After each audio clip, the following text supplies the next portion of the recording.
لە کۆتا ڕۆژەکانی ساڵدان دوای چەند ڕۆژێکی دیکە دەچنە ناو ساڵی 2020 تیمی دەستگای ڕەوانگە چاڵەنجیان کردووم و داوایان لێ کردووم لە 2 خولەکدا باسی ئەو دەستکەوت و خزمەتانە بکەم کە لە ماوەی 1 ساڵدا پێشکەشمان کردوون بۆ کۆمەڵگە.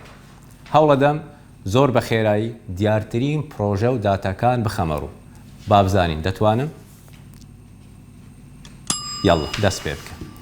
لە ماوەی 1 ساڵدا و لە 4 بواردا پەروەردە لاوان ژینگە و کەسانی لێ قەوما و کارمان کردووە. 5,000 هەلی کارمان بڵاو کردوتەوە. زیاتر لە 800 کەسمان لەسەر کار دامەزراوە. 516 حەوزی ئاوی خواردنەوەمان پاکردوتەوە.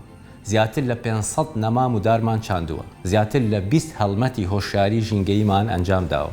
پێداویستی نزیکەی 100 قوتابخانەمان دابین کردووە و نۆژینکردنەوەی سەرەتاییمان بۆ کردیە. قوتابخانەیەکی 18 پۆلیمان دروست کردووە. 7 کتێبمان بە تیراژی 15,000 چاپ کردووە.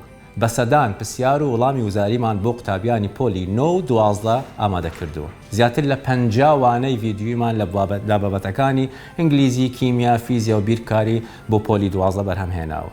208 خولی ڕاهێنانی جۆراوجۆرمان ئەنجام داوە. 80 ڕاهێنانی تایبەت بە بەهێزکردنی توانەکانی کاربوولاوان، نزیکەی 100 ڕاهێنانی پیشەیی لە بوارە تەکنیکی و تەکنۆلۆژیەکان، 8 ڕاهێنانی زمانی ئینگلیزی و کۆمپیوتەر، 20 ڕاهێنانی تایبەت بە کارمەندانی کۆمپانیەکان.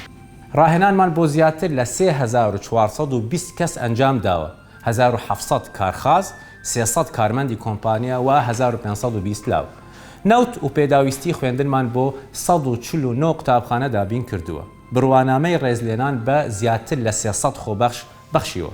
هاوکاری سەدان منداڵی بێسەرپەرشت وەکەم دەرامەت و خاوەن پێداویستی تایبەتمان بە ڕێگای جیاوازەوە کردووە.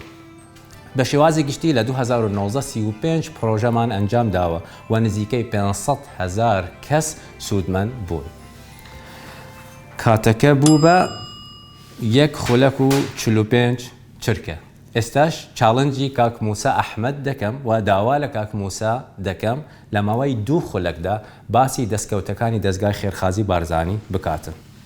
ساڵی تازەتان پیرۆز بیت و بە هیوای ساڵێکی پڕخۆشی و دەستکەوت. زۆر سپاس.